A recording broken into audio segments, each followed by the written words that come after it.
Alright guys, before I start this video, I do want to say that my graphics might be a little bad with these next few videos, because I am testing a lot more settings to get the most FPS in this game. That's why it's like over 200 right now, because I'm having a hard time streaming ranked and not lagging while I'm trying to like stream me playing in a ranked match in Warzone. But in this video I wanted to talk about the two different types of sliding mechanics in this game and how that correlates to linear and dynamic, because I do think that linear, right, is more of a raw input, and it has a higher skill ceiling compared to dynamic, being that you're having more of you reacting instead of the game reacting. And it's also similar to like mouse and keyboard. It's like mouse and keyboard, right? People who play mouse and keyboard do have a higher skill ceiling than controller, so they can be better than controller players, but controller is easier to pick up. And I do think that the majority of people who play controller are better than mouse players, because most mouse players don't generally train as hard as somebody who's on controller. And if two people train the exact same amount of time, a controller player and a mouse player, controller player will be better, because they do have a lot of things in the game that's going to help them easily transition to different concepts, right? And I'm kind of going to explain that here.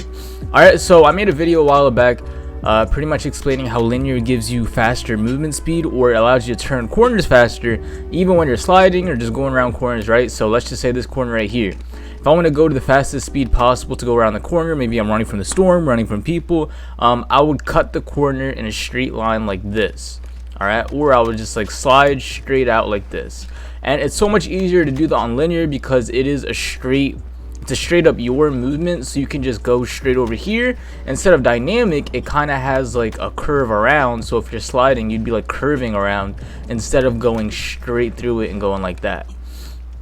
All right, so and I'm kind of like gonna go on dynamic right here too and show that. So here's dynamic, and if I'm going straight through, see, like yes, I haven't played on dynamic in a long time, but when I'm going right here, I could feel that it's more of go around like that instead of just going straight through here and moving like that.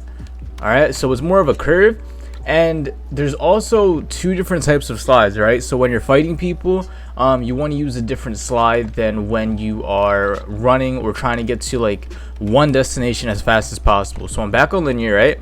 The first slide, like I said, is going straight through like this, and the second slide is if you're gonna fight somebody. So you can do a few different things. You could like slide and then pop out as soon as you see him right here. You could slide outwards to try to make him miss bullets and shoot him right there, or just like popping out like this compared to just going straight through like that. And the dynamic curve is so much easier for players to pop out instead of like that fighting stance, because when you're going like this, you're using that peeker's advantage to kind of like jump over before they see you, and then you will have your hip fire reticle, right? It'll be like pre-locked on, like you're centering onto the target like that. So you're gonna be popping out like this. If somebody's there, then you'll just already be locked onto their body, and you can aim and shoot.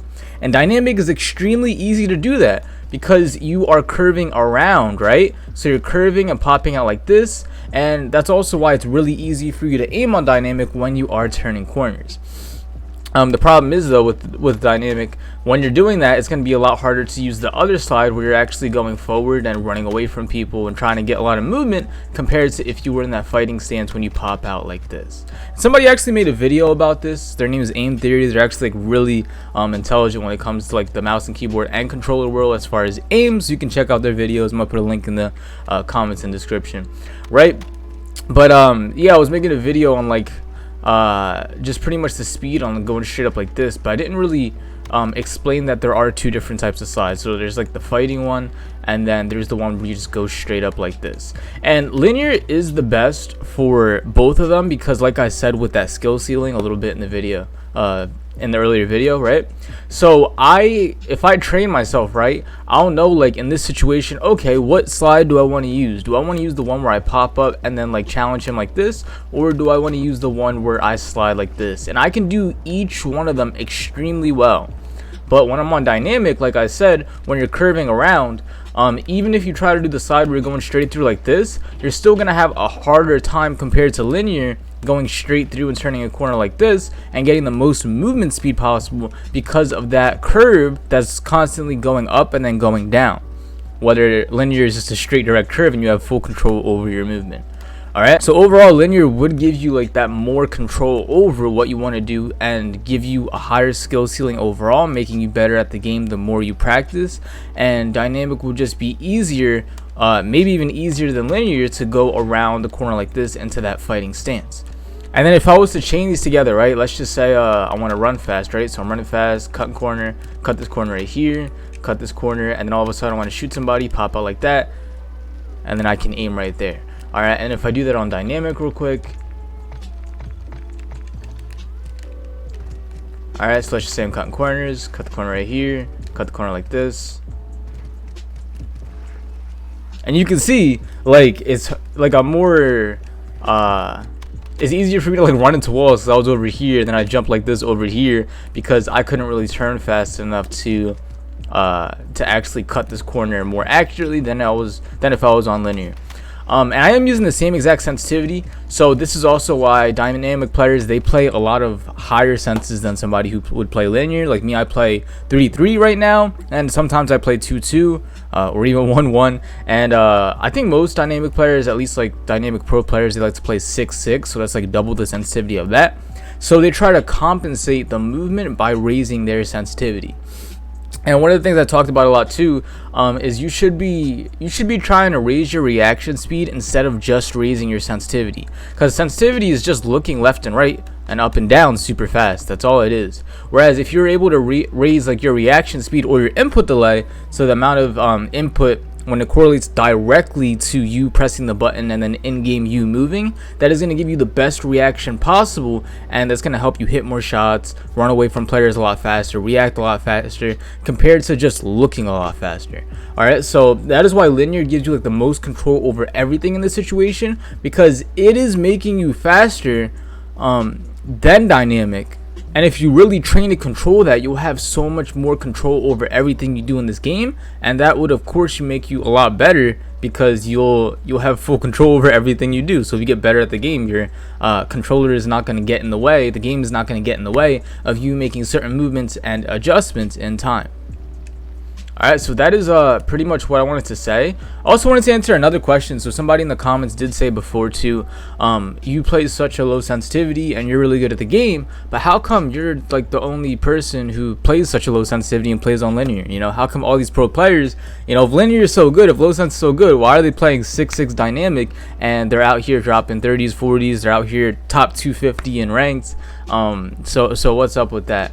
And I think there is a few reasons for that too. So one, a lot of people, they wouldn't think that like this is good. Like I'm pretty sure I'm not the only person who discovered like the low sense in linear. I was just testing out a lot of settings, and this worked really well for me. But it's just something that is not common for people. They don't even want to try this, or they didn't even know about this. So I think, yeah, maybe a lot of pro players can improve if they did try, you know, after zoom, low sense, linear. If they tried all that stuff, yeah, they probably could be a lot better, or they'd be around the same skill level, just because they're really good at the game. The settings don't affect them too much because they're still hitting every shot on dynamic and they still have good movement. Another thing too is, like I said, it is easier to play on dynamic. It is like a slightly lower skill ceiling, but being that it's a lower skill ceiling, they can master that skill ceiling instead of trying to focus on more concepts and more things that they have to know. So for example, they'd always be good at the sliding around corners and aiming at somebody like that, and they wouldn't have to care too much about getting that speed around corners, because maybe they might not feel like it's that big of a deal. They don't have to get like 0.2 seconds, or maybe like a few milliseconds faster than what they already are, because it doesn't make that much of a difference to them. They'd rather just be consistent with the dynamic and be able to hit all their shots with the game doing a lot of the work. So there's a bunch of different reasons why pro players like to play dynamics and 6-6 180s. It does have a lot of pros to it, and it does have a lot of advantages to where it would still be really good for them no matter if they stayed that or switched to a low sensitivity in linear. So that's what I do have to say about that. But from my personal experience, when I did switch to low sensitivity, linear, zero dead zone, and all those settings that I always talk about and always try to explain in videos, I've never felt better in my entire career, like whether it's last Warzone when I started doing it or this Warzone, even like touching up on different settings here. You can look at my videos when it was, you know, when Warzone 2 just came out, and I am so much better and so much more consistent than I was then. So yeah, that is what I wanted to say too, because I did want to answer that. Somebody was asking about that earlier.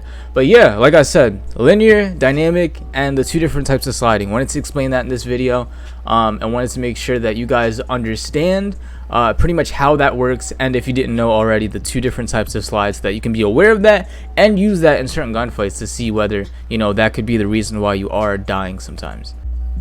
Also, I'm live every single day on Kick. This is where I get most of the gameplays for my videos, so if you want to stop by and check out the lives, you can follow me at 5seal on kick.com/5seal.